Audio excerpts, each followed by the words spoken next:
네, 오늘 이슈의 재구성 시간에는요, 이 러시아 이야기 좀 해보도록 하겠습니다.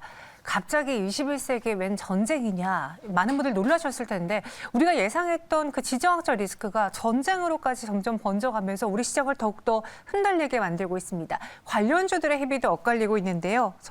물론 전체적인 시장에 영향을 미치는 아주 큰 이슈지만 관련주들까지 교보증권 스마트 영업부 사연관 차장님과 함께 진단해 보도록 하겠습니다. 안녕하세요. 안녕하세요. 네, 안녕하세요. 네. 아니, 저도 주말 새 놀란 게 이게 날짜가 16일이라고 네. 딱 나와 버리니까 그쵸. 무언가 정말 16일에 일이 벌어지는 거 아니야? 다들 이미 알고 있었던 거 아니야? 이런 걱정이 네. 더 커지면서 약간 기정사실화처럼 예, 더 예. 힘을 받았었어요. 물론 맞아요. 지금 러시아 측에서는 아니다. 네. 지금 이거는 음모다. 괜히 분위기를 만드는 가짜뉴스다라고 하고 있는데 네. 현 상황과 우리 시장 그리고 해외 증시의 반응을 좀 살펴볼까요? 네, 일단 뭐 전쟁을 예고하는 그런 분위기가 좀 돼버렸죠. 네. 근데 지금 같은 시대에 사실상 조금 쉬운 일은 아니라고 좀 생각이 되고요. 그러한 부분들이 아무리 현실화가 되지 않는다고 해도 일단 시장에 미치는 충격이 분명히 있습니다. 왜냐하면은 그런 지정학적 리스크를 제외하고도 지금은 시장을 위아래로 흔들 만한 변동성을 크게 일으킬 수 있는 요인들이 이미 나와 있거든요. 인플레이션이라는 굉장히 큰 이슈가 나와 있는 상태에서 정말 시장에 기름을 붓는 격이죠. 불난데다가 그런 꼴로 지금 시장을 만들어 버리니까 이런 것들이 정말 기정사실화가 되지 않더라도 불안감들이 조성이 되면서 불확실성 자체가 해결이 안 되고 있는 거예요. 그렇다 보니까 불확실성을 싫어하는 게 바로 시장이거든요. 맞아요. 예, 불확실성이 해소가 돼야지만 이것들이 정말로 끝까지 나오는 악재가 됐더라도 그게 정말 전쟁 나버리고 나면 오히려 올라갈 가능성도 있거든요. 하지만 그런 부분이 아니고 계속 불확실성이 가중되는 분위기에서 인플레이션 수치도 계속 높게 나오고 이런 부분들 때문에 시장은 타격을 받고 있다라고 보이고요. 그런 부분들이 우리나라 시장에만 국한된 부분이 아니고 전 세계 시장에 동일하게 지금은 좀 적용이 되고 있는 그런 상황이라고 보입니다. 일단 뭐 우리나라를 보게 되면은 충격의 여파를 그대로 받고 있어요. 저점 대비해서는 지수들이 조금씩 반등을 해주고는 있지만 이게 의미가 있는 것일까라는 부분들 전에도 제가 말씀드렸던 대로 보수적인 접근이 계속 유효한 시장 상황이 펼쳐지고 있는 거고요. 일단 외국인 보게 되면은 코스피에서 오늘 한 1,400억 가량을 매도를 하고 있습니다.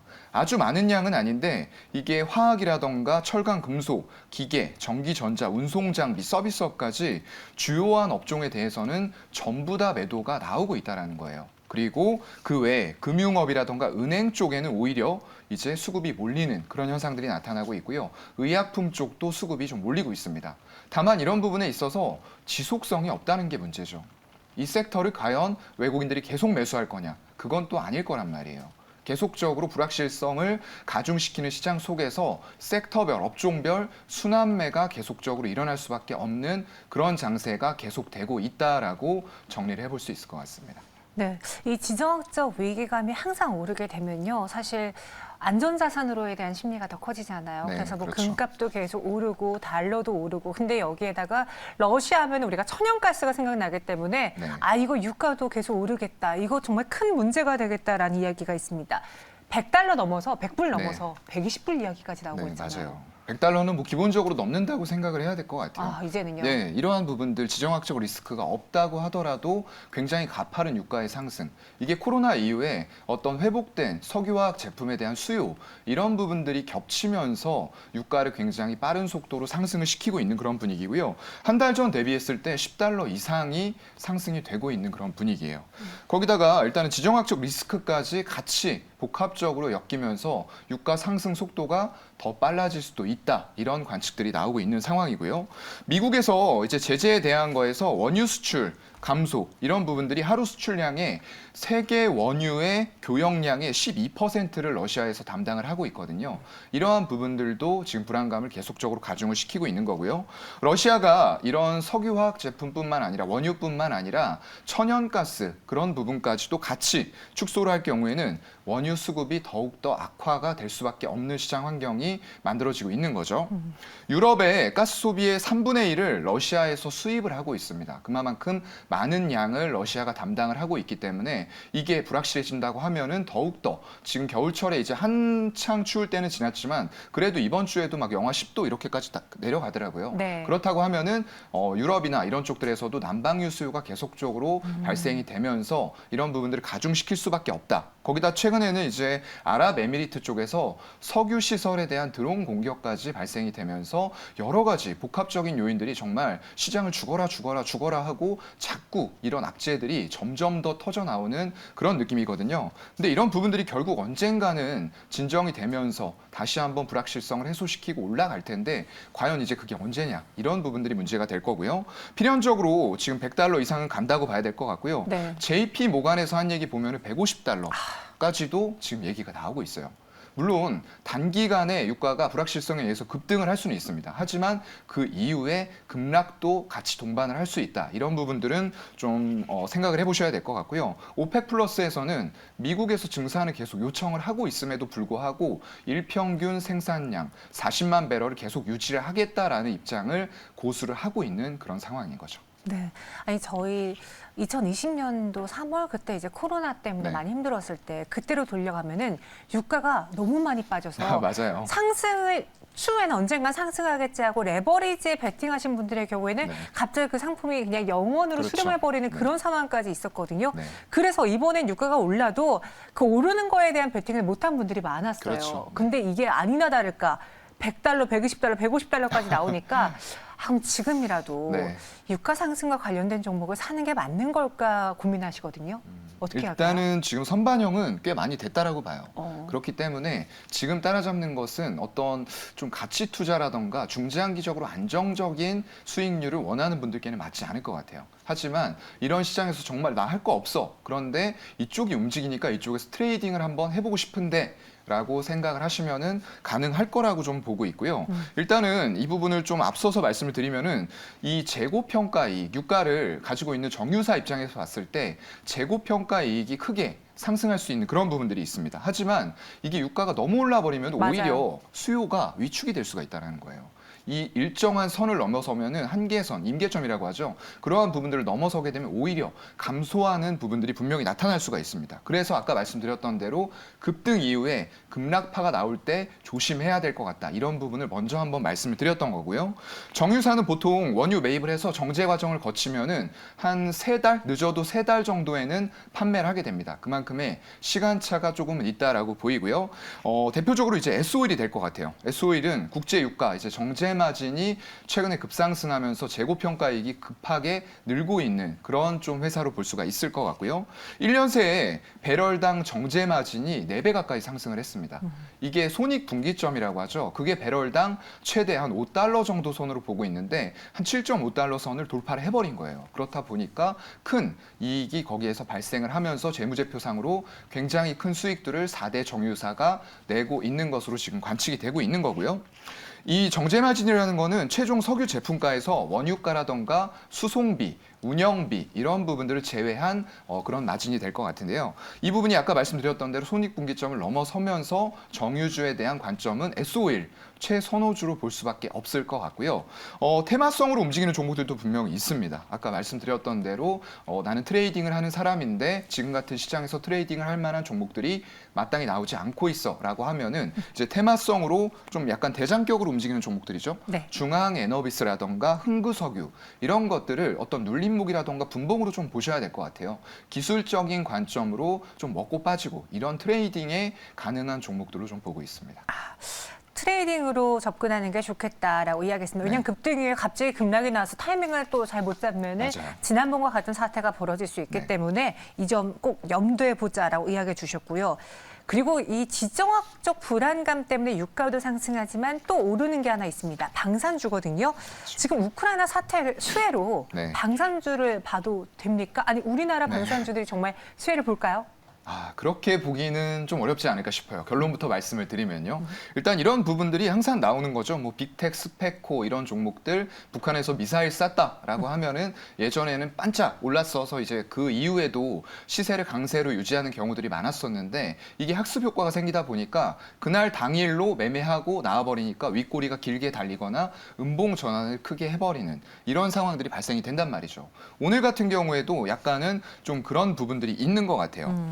물론 이제 어떤 그 전통적으로 경기 방어주라고 불리는 방산주군에서 실적을 고르게 내면서 가는 업체들도 있기는 있습니다. 뭐 한국항공우주가 대표적일 것 같아요. 내수라던가 내수 쪽에서 이제 군수 사업을 대부분 다 차지하고 있고요. 거기다가 항공기라던가 우주선, 위성체 발사체를 제조해서 항공기 쪽이나 정비 및 개조 쪽으로 또 MRO 사업도 같이 하면서 그냥 종합적인 어떤 우주항공 그리고 항공기, 군수 이런 쪽으로 생각을 하시면 될 것 같고요.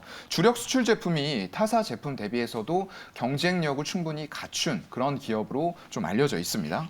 그리고 하나 에어로스페이스가 또 있을 것 같아요. 항공기라던가 자주포, 장갑차, 그리고 항공기, 터빈, 엔진 이런 쪽에 좀 특화가 되어 있는 업체인데요. 특히나 엔진의 핵심 기술이 진입 장벽이 굉장히 높다라고 알려져 있어요. 그렇기 때문에 이런 부분들이 꼭 거창하게 막 우주 이런 쪽까지 연결이 물론 될 수도 있겠지만 그 전에 항공기라던가 발사체 이런 부분들이 우주 산업의 근간이 될 수 있다. 이 정도로 이해를 하시면 좋을 것 같고요.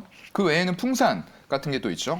이쪽은 이제 군용 탄약을 주로 하고 있는데요. 소구경에서 대구경까지 전부 다 이제 제조를 할 수 있는 그런 기술을 갖추고 있습니다. 거기다가 추진 화약 그리고 탄약 부품, 정밀 단조품 등을 하면서 이제 방산주로 연결이 되고 있는 그런 종목이고요. 하나만 마지막으로 보게 되면요. 휴니드 같은 종목들도 있을 것 같아요. 전술 통신이라던가 전술 시스템 사업 관련된 사업들을 하고 있고요. 이게 소형 무장, 민수 헬기, 한국형 기동 헬기라던가 어떤 사단의 정찰용 UAV라고 있거든요.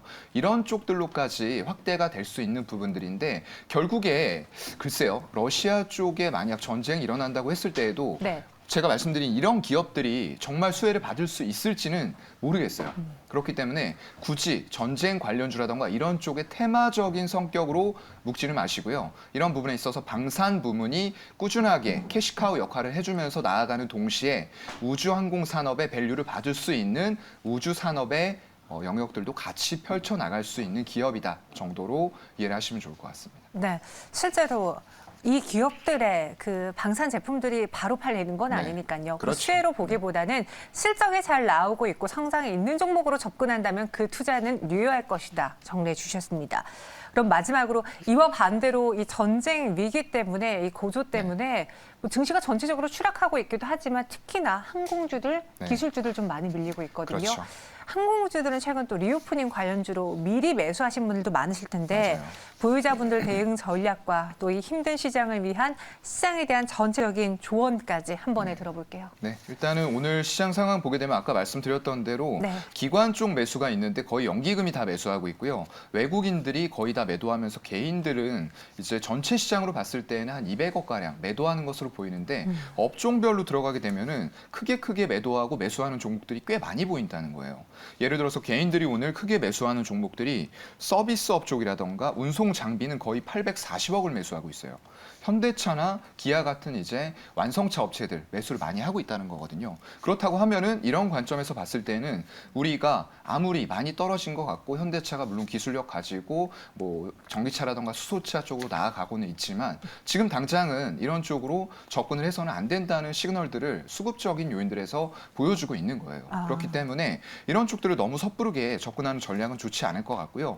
보수적으로 접근하시면서 일단은 외국인과 기관들이 그나마 이러한 시장 상황 속에서도 매수를 하고 있는 종목들, 물론 양매수가 들어오고 있는 섹터면 더 좋을 겁니다.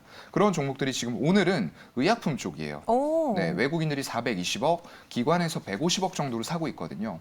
근데 이런 속에서도 전체 업종 속에 속한 모든 종목들을 다 사고 있지는 않을 거예요. 그렇기 때문에 크게 업종별로 보셔서 시장 상황 먼저 보시고요. 그다음에 업종별로 보셔서 외국인과 기관이 어떤 업종을 사고 있나 보신 다음에 가집게로 들어가셔서 한 번 더 확인을 하셔야 될 것 같아요.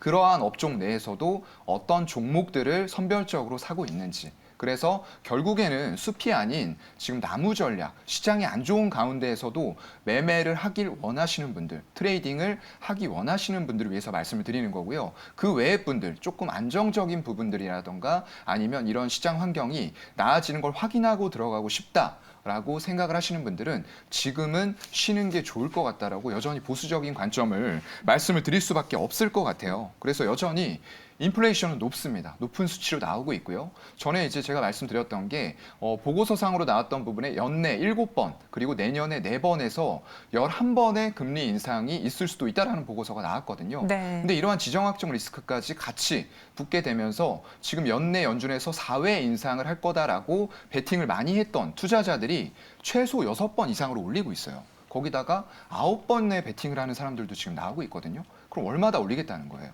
그래서 지금은 가장 중요한 부분은 이런 지정학적 리스크도 중요합니다. 하지만 이러한 부분 외에 결국에는 미국의 금리 인상과 긴축 속도의 방향성 강도예요.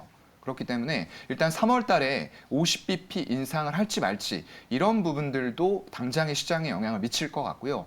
연내에 몇 회를 어느 속도로 해나갈 것인가 이런 부분들에 우리는 조금 더 신경을 쓰시는 게 좋을 것 같습니다. 알겠습니다. 이렇게 시장에 대응하는 방법까지 전해드렸어요. 많이 떨어졌다고 해서 무조건 접근할 만한 타이밍은 아닌 것 같습니다. 아직도 확인할 게 많고요. 그래도 나는 이 시장 안에서 무언가를 공략해보겠다 한다면 수급을 한번 잘 힌트로 이용해 보세요. 지금까지 차장님과 이야기 나눠봤고요. 여기서 인사드리도록 할게요. 고맙습니다.